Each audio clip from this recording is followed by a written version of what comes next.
How do you reverse type 2 diabetes? Today we're going to discuss how to reverse type 2 diabetes. Before we begin, it's important to point out that this is actually a portion of a much longer video that discusses both what is type 2 diabetes and how you reverse it. We separated this into two parts as well. One, what is type 2 diabetes, and this second one, how do you reverse it? So if you need more background into what type 2 diabetes is and how it develops and things of that nature, we recommend you either watch the full-length feature video that discusses both, or you go back and watch the what is type 2 diabetes video. And today we're simply going to discuss reversing type 2 diabetes. We'll begin by discussing my journey in reversing prediabetes. I was diagnosed with prediabetes in my late 20s. So I believe it was 28 or 29 years of age to be specific. And I quickly turned that around, and so I'll discuss my journey, my experiences, and things of that nature. We're also going to discuss what is type 2 diabetes. We're going to leave this in here for those of you for a little background information. We'll also discuss how type 2 diabetes develops, something called this twin cycle theory. This is kind of digging more into what is type 2 diabetes, but it's going to help to understand what the twin cycle theory is so that when you get to management and revision, you understand why certain things lead to remission of the disease versus simply just managing your blood glucose levels. And then finally, we'll talk about how to manage and reverse your type 2 diabetes, as well as tips that I have implemented in my own life that you can use as well. Before we dive into the kind of underlying causes of type 2 diabetes, what it is, what we see when it happens, it's important for me to kind of give you a brief bit of my journey with respect to type 2 diabetes. I do have a pretty strong family history of type 2 diabetes on my father's side. At the age of 29 years old, I was diagnosed as pre-diabetic. 2 consecutive fasting blood glucose levels over 110 milligrams per deciliter, and that's actually above the criteria. The criteria is actually 100 milligrams to 124 milligrams per deciliter. So I was well within that range. My hemoglobin A1C was 5.9%, which is above the target of hemoglobin A1C, which is 5.7%. For those of you not in the know, hemoglobin A1C is effectively a 3-month average of your blood glucose levels. And my triglycerides were hovering around the 150s. The first one was around 147, and then it moved up into the 150s. 150 is considered the cutoff for healthy triglyceride levels. Anything above 150 milligrams per deciliter is considered hypertriglyceridemia. I'd argue that it probably is even lower than that, probably closer to 100 or 125. I initially addressed this with my paleo low carb diet. Worked great.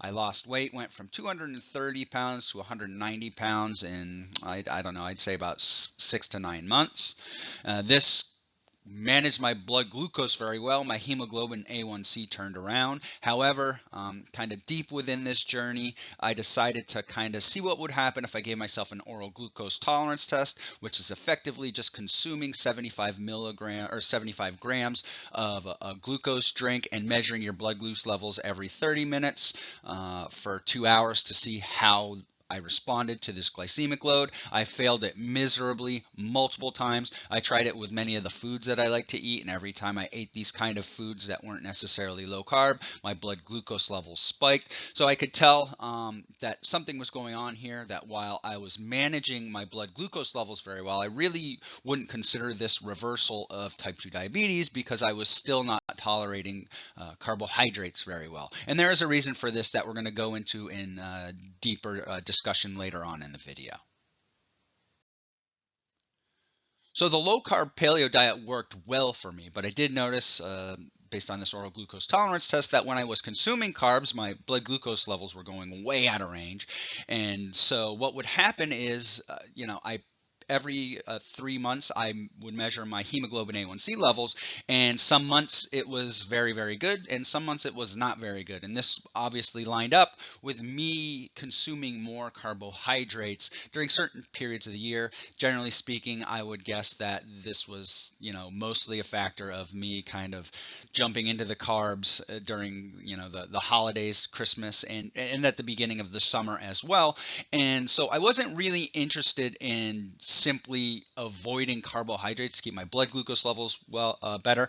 I was more looking at making my body more tolerant to carbohydrate, making my insulin sensitivity better. So I realized that this low carb just wasn't working well for me. I think generally speaking, these low carb diets work well for a small number of people. Most other people, there's going to be some regression to the mean. The data kind of shows that whether you're going low carb, low cal, doesn't matter. Over the long term, after 2 years, most people are going to fail on a diet, and there's really no difference between who's sticking to the diet percentage-wise after 2 years.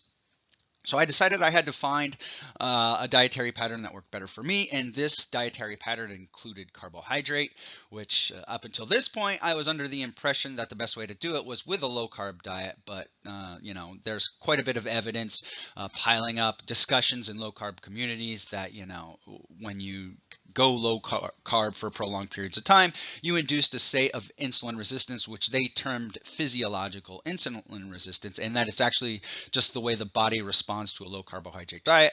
Believe that's 100% true. I just knew that I was not going to stick to a low carbohydrate diet long term, and that it was in my better interest to find a way that worked better for me. So that way turned out to be actually fairly high in carbohydrate. I consume certainly over 250, probably over 300 grams of carbohydrate a day. And I've been doing that since probably 2016, 2017. My A1C has never ticked above 5.0 since then. My most recent one, which I took on Monday, which was 6 days ago at the end of March, my most recent hemoglobin A1C was 4.7%. For those of you not in the know, this means that my 3-month average blood glucose levels was 90 milligrams per deciliter. That is my 3-month average. That's not my 3-month average of fasting. In other words, my blood glucose average, whether I'm eating, sleeping, consuming carbohydrates, exercising, is at 90 milligrams per deciliter. For those of you in Europe, that's 5.0 millimolars per liter. I recently did the Precision Health Report cardiometabolic assessment, and my lipoprotein insulin resistance was 20. This is out of 100. This is below what the chart really shows. This chart shows 30 to 100. This is excellent insulin sensitivity. I follow a bunch of people who are carnivore, a bunch of people who are low carb, and I have not seen anybody who has had a lower LPIR than 20. My triglycerides are always less than 45 milligrams per deciliter, which I think is great. You'll learn why that's important in a moment. And eating carbs really doesn't budge my blood glucose levels to an extent. If I ate an entire cheesecake or an entire half gallon of ice cream, my blood glucose would not be level. But what I normally eat at a normal amount of time, my blood glucose levels will go up and come down within that 2-hour period and will not qualify as impaired glucose tolerance based on the oral glucose tolerance test, which we'll discuss in a moment. Now, what do we see in type 2 diabetes? We see what is a triumvirate of effectively energy excess. We see hyperinsulinemia, which is high insulin levels, hyperglycemia, which is high blood glucose levels, and hypertriglyceridemia, which is high triglyceride levels. We also tend to see some defects in lipid or fat metabolism. You'll generally see increases in LDL cholesterol, maybe decreases in HDL cholesterol. But primarily what most people think of with respect to type 2 diabetes is the high blood glucose levels. And the reasoning behind this isn't necessarily that hyperglycemia is the worst effect here. Hyperinsulinemia hyperlipidemia and hypertriglyceridemia are also very, very bad for you. The reason blood glucose levels are more commonly associated with type 2 diabetes is that they're very easy to measure. You can measure them at home, and it's kind of a very simple cause and effect. You can do certain things and lower your blood glucose levels.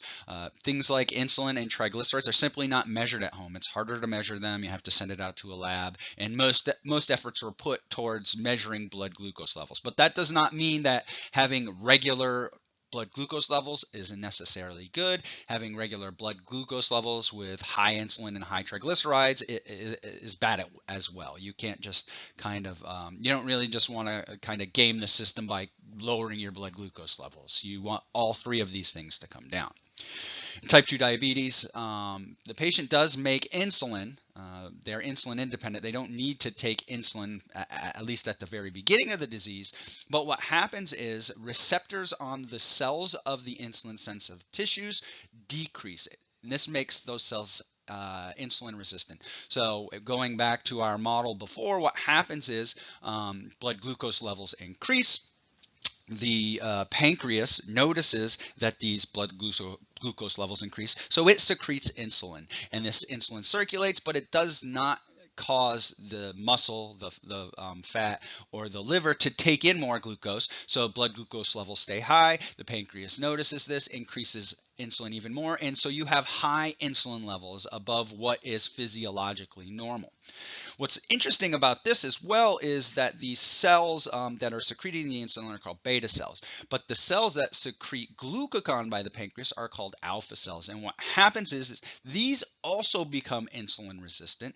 Insulin will generally shut down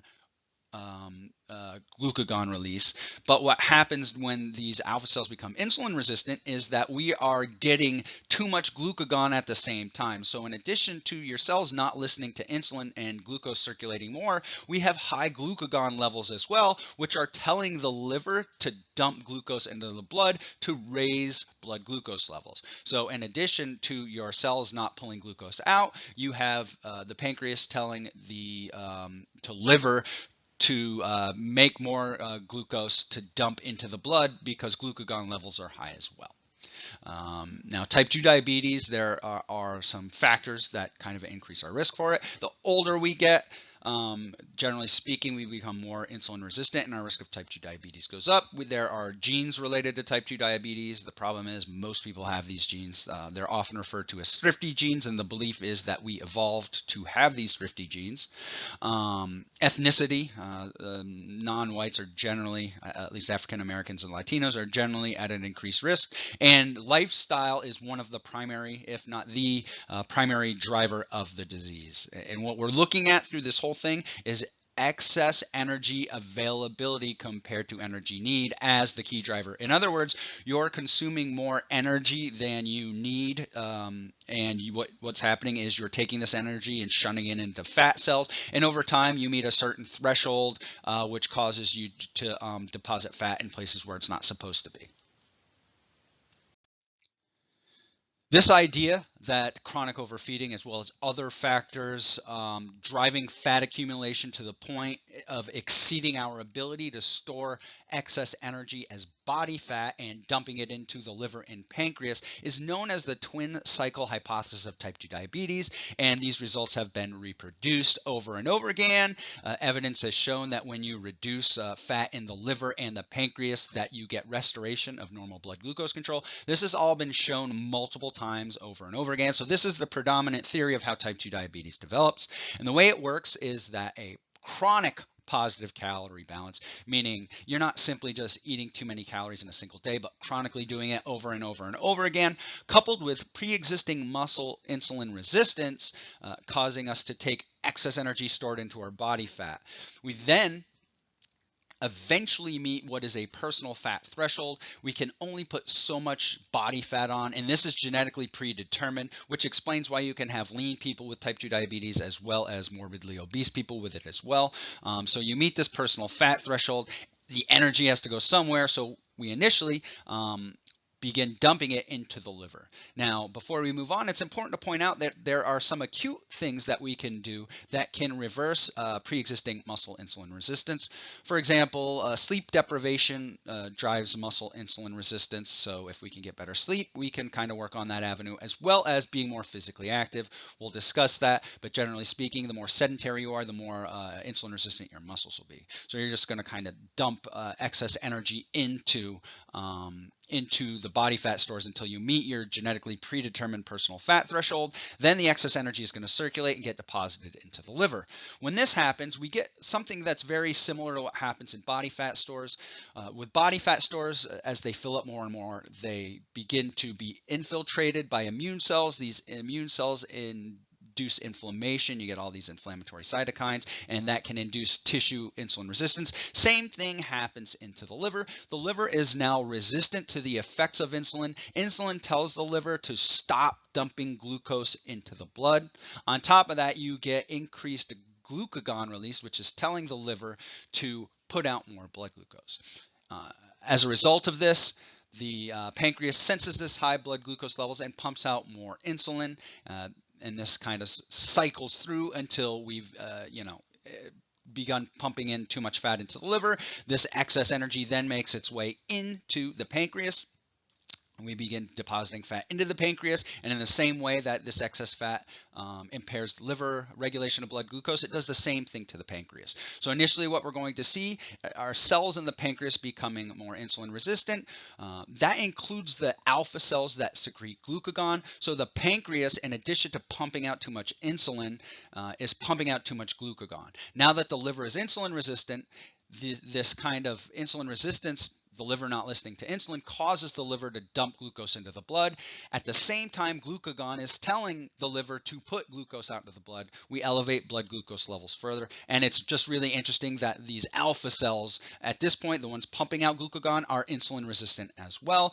Over time, this causes the pancreas to decrease its insulin response to ingested glucose. This causes a further rise in postprandial glucose. Postprandial glucose is just simply the post-meal after you eat blood glucose levels. So on top of your liver just pumping out too much glucose, you are going to have a decreased insulin response to meals, and this is just going to cause chronic hyperglycemia, hyperinsulinemia, till the point that your pancreas stops working, and then insulin levels are going to go down, and we're going to have increased hypertriglyceridemia. When we look at hyperglycemia and hypertriglyceridemia, when we have both of these at the same time, it is clearly due to chronic energy excess. If we only had hyperglycemia, we wouldn't see, this would effectively be that the problem is simply just too much glucose in the system, but it's too much energy in the system. Those excess triglycerides are getting dumped in the liver and into the pancreas, and they're interfering with the functions of both. We previously believed that type 2 diabetes was a progressive disease, meaning if you got prediabetes, eventually you would get type 2 diabetes, and as you had type 2 diabetes for longer periods of time, you would stop making insulin. You would effectively be, quote unquote, wearing out your pancreas so that it does not produce insulin, and then you would become dependent on insulin injections to manage your blood glucose levels. However, we now know that lifestyle can manage and reverse type 2 diabetes. One of the more popular ways that people are doing this nowadays is a low-carb diet. Effectively, what you're doing with a low-carb diet is you're decreasing the amount of glucose dumped into your blood when you eat by decreasing carbohydrates, which are broken down into glucose. So with a low-carb diet, you can establish rapid glycemic control, meaning your blood glucose levels come into the normal range. The problem is a long-term low-carbohydrate diet can actually create poorer glycemic control if you decide you want to eat carbohydrates again, whether this is sporadically on the weekends or here or there for holidays, or you just decide, you know what, I think that I'd kind of like to increase my carbohydrate intake. You will see that as you kind of increase your carbohydrate intake, that your blood glucose levels are going to go back into the pre-diabetic and potentially even diabetic range. This happens even with weight loss. This seems to be not necessarily a bug of long-term carbohydrates diets rather than a feature. Basically, the body is responding to low carbohydrate intake by not secreting insulin rapid enough. And this takes some time to kind of adjust to. So if you decide you want to go low carb and you get better glycemic control, but then later on say you want to reintroduce carbohydrates, you can actually have impaired glycemic control for a prolonged period of time. If you do couple this with weight loss, in other words, the low carb diet also causes weight loss, you should be able to reestablish glycemic control. It's just going to take you some time. Your body's not used to getting carbohydrates. So now, after having switched to a low carb diet to help manage your diabetes, you decide, yeah, kind of want carbs in my diet. You're going to have to change again, and you're going to have to slowly ramp up the carbohydrate intake to find what works for you, both based on your lifestyle as well as genetic factors related to it. But the question is this kind of remission of type 2 diabetes? It's certainly excellent management of blood glucose levels, but the question is this remission? So let's kind of look at this. Type 2 diabetes is effectively an intolerance to glucose. So when you eat carbohydrates, this increases your blood glucose levels. So you're removing the source of intolerance. You're removing the carbohydrates from your diet, which is great. Hyperglycemia is bad for you. But let's take a look at this kind of in terms of an egg allergy. Like, let's say you have an egg allergy and you stop eating eggs. Have you put your egg allergy into remission? No, you're still intolerant to eggs, and when you eat eggs, you'll have an allergic reaction. I feel in the same way a low carbohydrate diet is managing blood glucose levels. In my opinion, there's no better acute way to rapidly bring your blood glucose levels under control. But this is not a remission of type 2 diabetes. Unless it's coupled with weight loss and you put in the time to kind of reestablish carbohydrate intolerance, which can take many, many weeks. And the study referenced above, it took 10 weeks and they still were not back to normal blood glucose regulation. What we see is, though, that fat loss leads to actual remission. Once the liver and pancreatic fat are lost, the liver and pancreas are allowed to now work properly to regulate blood glucose levels. The liver puts out the appropriate amount when you consume carbohydrate in your diet, and that is absorbed in the blood as glucose. The pancreas responds in kind, increases insulin levels. Muscle cells, adipose tissue, and the liver are insulin sensitive, so they will actually pull the glucose out of the blood, and you have normal glycemia, you have normal insulin levels, and you do not have hypertriglyceridemia. And the more weight you lose, this actually creates a buffer. So you don't just want to lose the amount of fat that comes out of your liver and your pancreas. You want to lose enough fat so that if you decide, hey, I want to have some cake, I want to enjoy the holidays, you want to have some body fat space to pack on body fat before you start putting it into your liver and pancreas. Generally speaking, to begin seeing normal glycemia in most people, we're looking at a 5 to 10% weight loss that's necessary. Clearly, if you have more than this in your liver and pancreas, it's going to require more. On average, though, 5 to 10% can help you reestablish better blood glucose levels, which is what makes the study above that I referenced even kind of more interesting, that even when you lose 15% of your weight and a non-diabetic, a long-term low carbohydrate diet can create poor glycemic control that takes a little while to reestablish. I don't think that this is necessarily damaging unless you're going to begin jumping off your diet here and there and increasing your carbohydrate intake. When I kind of initially managed my blood glucose levels by going low carb paleo, this is what I experienced. Any OGTT, oral glucose tolerance test that I took caused a bad result. Anytime I ate something like, say, granola or bread or anything like that caused my blood glucose levels to go through the roof. Now that doesn't happen. I've brought my liver and pancreatic fat stores into check, and I'm well below my personal fat threshold. At my highest, I was around 236 pounds. I'm currently 185 pounds. I'm very physically active, which you'll learn physical activity and exercise and strength training are all ways to help you better manage your blood glucose levels and put type 2 diabetes into remission. There are also drug treatments for type 2 diabetes. Clearly, when you get to the point that your pancreas just is not putting out insulin, you may eventually require exogenous insulin injections. There's also metformin for type 2 diabetics. This metformin decreases hepatic glucose output and it increases insulin sensitivity throughout the body. Other drugs for type 2 diabetes include incretins, which are hormones that help regulate insulin output and insulin sensitivity, such as Januvia. Drugs that increase insulin production by you, not by taking injections such as Victoza, and insulin sensitizing drugs, which causes the cells in your body to become more sensitive to insulin, such as Avandia. These are very useful at the very, very beginning of type 2 diabetes, and if you're simply not going to make the changes necessary to manage or reverse type 2 diabetes, you should certainly consider these drugs. Ultimately, doing the lifestyle things is the most effective and safest way. There's really not a side effect to losing weight and being more physically active, whereas there are potential side effects to these drugs. That's not to say that you should not use them. They're very useful to help establish glycemic control, and with the hopes that you will make the positive lifestyle choices to manage and potentially even reverse your type 2 diabetes.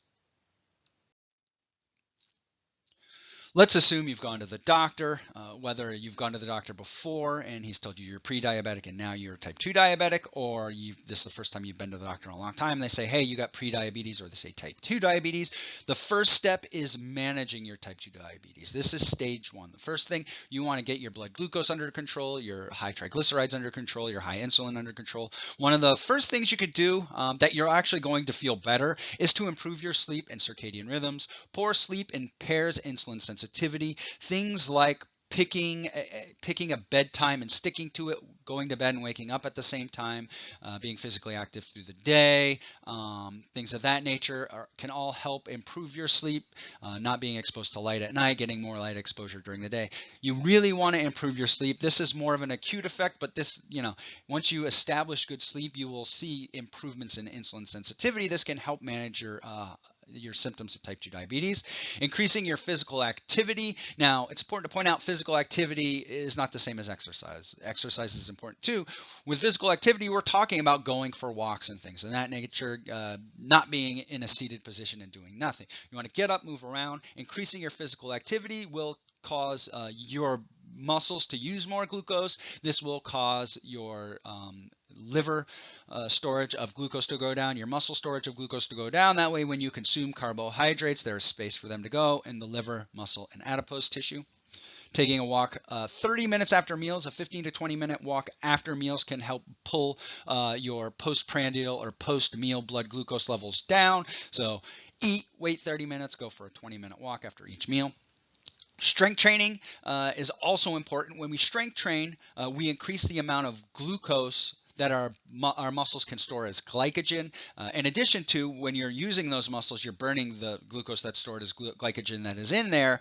Long-term adaptation to training cause your muscles to increase the amount of insulin they can, or glucose that they can store. Importantly, when we look at what tissues can store glucose, we see the liver can store between 100 and 150 grams of glucose, but throughout your entire body, your muscle can store 300, 400, and in some endurance trained athletes, you can get over 400 grams of glucose storage in your muscles. So you see, muscle glycogen storage is important. We can increase that with strength training. It causes our muscles to pull in more glucose, and it causes our muscles' ability to store more glucose to increase. And a low-carb diet is great if it fits for you. It may not be for you. As I've mentioned multiple times previously in this video, as well as multiple times in the blog, low-carbohydrate diets are no more effective in the long term than low-calorie diets. People just don't stick to diets. But the people who it does, it is life-transforming. Even if it's 5 or 10% of the people who take on a low-carbohydrate diet, if that succeed over 2 years or more, that is huge for these people. So if a low carb diet is right for you, you can use it initially to help manage your blood glucose levels, and you can use it in the long term provided you stick to it.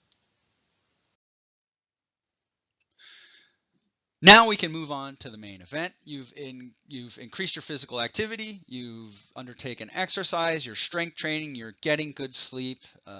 Now, how do we put type 2 diabetes into remission? How do we reverse it? It is critical to find a long-term dietary strategy or eating pattern that's right for you. This will lead to a healthy energy intake. What's a healthy energy intake? This is an energy intake that you eat day in and day out that leads you to become a healthy weight. For most people, the BMI charts are right on. I generally carry a little more muscle than the average person. The BMI charts are right on for me. But if you are kind of one of these people that just puts on muscle very easily or is just generally more muscular. BMI is really not a number you want to look at. You'll know based on your body fat if you're at a healthy weight. Generally speaking, for a man, we're talking about 10 to 20 or 10 to 12% body fat. And woman, you're looking at around 20% or a little more. You certainly don't want to bring your body fat levels down to a level where you're no longer, experiencing your menstrual cycle. So this is going to vary between individuals. So we want to find this long-term dietary and eating pattern that's right for you. It's going to reduce your binging. You're going to feel satisfied with what you eat. You're not going to feel like you're depriving yourself of things. There are so many options to include here. You can do standard calorie in, calorie out. You can do low carb. You can do time restricted eating. You can do intermittent fasting. You can do a Mediterranean diet. You can do a ketogenic diet. For some people, they find a carnivore diet is great for them. In terms of finding a healthy weight and managing type 2 diabetes, the most important thing is that you get yourself to a healthy weight. So whatever works for you. There are proponents who think that a low carb diet isn't great. There are people who think a vegan diet isn't great. And the truth of the matter is, as humans, we're very adaptable to diet. So what's most important is that you find an eating pattern that makes you feel satisfied, that you can easily follow. And whether that's low carb, keto, calories in, calories out, time restricted eating, intermittent fasting, Mediterranean, or whatever, that's what works for you. I will tell you, for me, I do time restricted eating. I don't necessarily do calories in, calories out, but since I've kind of been in the industry for, 25 years now, I know how many calories are in things, and I'll discuss at the end kind of some of the tricks that I use to kind of not have to count calories, carbs, or anything, just kind of stick to my my feeding fasting window. One of the most important things you can do is avoiding a Western diet. Western diet is high in processed food and energy intake. You want to eat foods that make you feel full. A Western diet, high processed foods. Processed foods don't make you feel full at all. They kind of override your satiety signals, so you eat more of them. So limiting these types of processed foods such as chips, cereals, and other processed foods or sweets is a kind of a really important thing to do. That doesn't mean you cannot eat them. They just should not be a major component of your diet. If you want to go into a low carb diet, is a low carb diet right for you? And you can replace low carb diet. Same with Mediterranean diet. Is a Mediterranean diet right for you? Is calories in, calories out right for you? Will you stick to it? If you're doing low carb, can you stick to low carb? If you're counting your calories, are you really going to count your calories? You're really going to kind of figure out how many calories you're burning? Do you want to reintroduce carbs? Do you want to stop counting calories? Do you want to eventually move from time restricted eating to eating whenever you want? Are you willing to put in the effort it takes to change? And if you do make that change and you have to take a change again, are you willing to do that? Most people are not going to change once, so it's much more difficult for them to change twice. So if your idea is I'm going to use a low carb diet to get to my healthy weight and then change back, you have to keep in mind your blood glucose levels are going to kind of be out of whack for up to 12 weeks, maybe even more. If you think you're going to change, I'm going to start counting calories every single day, and then you're just going to stop doing that, chances are you're going to put your weight back on, and type 2 diabetes is going to be a problem for you again. With the Mediterranean diet and a lot of the omnivorous diets, are you willing to put in the effort to prepare your food? And then are you going to continue to do so over time? You're not just going to be able to stop doing that. If you stop doing that, if you stop preparing your food, you start eating out more, you start eating more processed prepared foods, you're going to go back to where you were. So whether you're talking about a low carb diet, calories in, calories out, whatever you do, it's got to be something you're willing to do that's easy for you and that you are not going to change. If you do decide to take a low carb diet as your acute approach to managing blood glucose levels, there's nothing to that. Just realize that reintroducing carbohydrates is going to take some time, and we'll definitely cover that in a video later on, some of the kind of tips and tricks to doing that. We'll close out this discussion giving you some ideas of things that I do, so maybe that these things can help you. One of the things that I do that is really important is creating targets to hit. I do not do this with my diet. I'm not interested in micromanaging my diet. I put in the effort up front. I found out a diet that works for me. I'll discuss in a moment kind of one of the ways that I make it so that I don't really have to pay too much attention to my diet. I create targets to hit, daily steps, weekly moderate to vigorous physical activity. So I generally shoot for around 12,000 steps a day. my moderate to vigorous physical activity, I try to get around 100 a day or 700 minutes a week.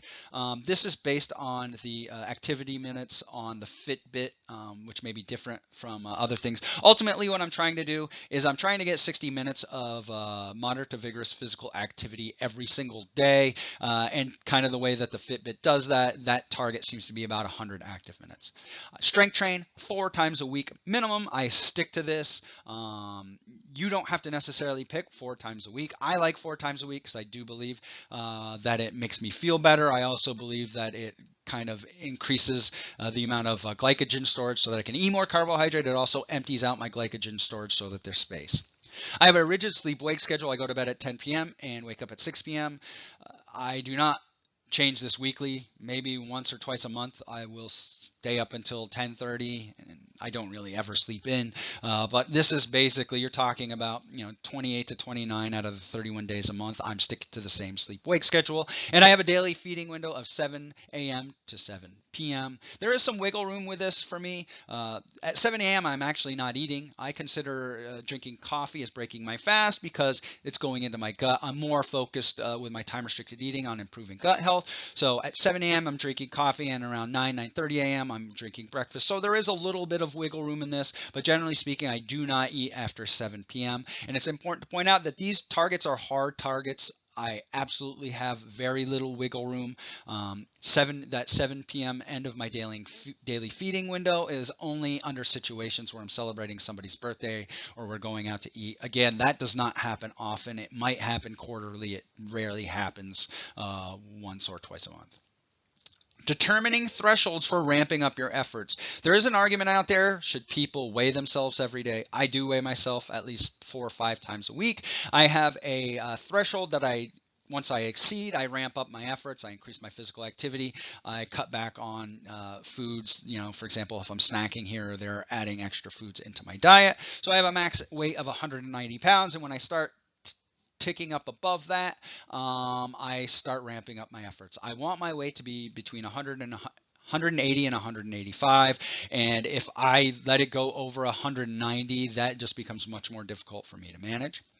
Create habits that promote consistency. This is kind of what I was talking about with my diet. I do not count calories. However, I eat the exact same thing for breakfast every day, and half of my lunch is the same thing every day. This creates a standard calorie intake for half of my daily food. My breakfast is my biggest meal. It's the same breakfast every day. It is a little over 700 calories.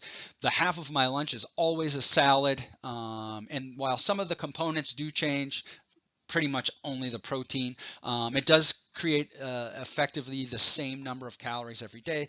This gives me a combined intake at breakfast and half of lunch at around 1,200 calories. And then the other half of lunch is generally a leftover from dinner. And dinner, which is always my smallest meal, that changes. It's a protein, a starch, and some sort of non-starchy vegetable every single day. This is going to get me up to around 2,800 to 3,000 calories every day. Again, I do not count this. I have counted it before, but I'm not micromanaging my diet. I'm not weighing my food. I'm not, if I'm having something that's out of my diet, such as pretzels, I'm not counting out the number of pretzels I eat. I'm just sticking to a very, very strict, consistent breakfast and lunch protocol. That way I don't really have to count calories at all. Finally, I will say eat things that you like. I do eat things that I like. On the weekends, I do eat pizza. I do eat chicken wings. In fact, I ate both things yesterday. Every now and again, I will consume things I like, such as kettle cooked chips or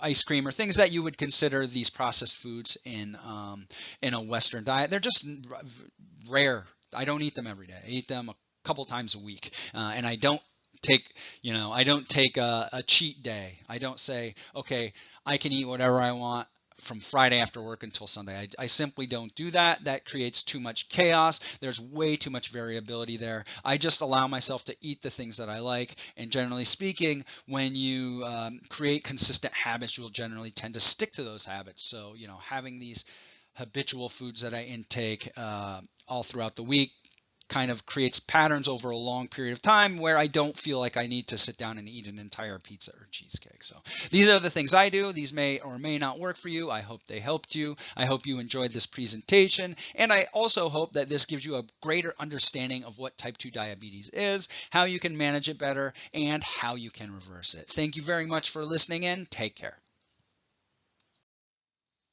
Thank you all for listening into this presentation on how to reverse type 2 diabetes. Again, we will remind you that there's a full video discussing both what is type 2 diabetes and how to reverse it, as well as simply the first part of the video, what is type 2 diabetes, as a standalone video. You can access both of those videos. We'll post the links down into the description. As always, if you have any questions, comments, or constructive criticisms, plop them down in the comment section below. If you enjoyed this video and you would like to see more, please share it on social media. Don't forget to subscribe to the channel. We'll be discussing a lot more about type 2 diabetes in the future. So if you're looking for helpful tips and up-to-date science on type 2 diabetes, make sure that you subscribe and follow us along on YouTube. Thank you very much.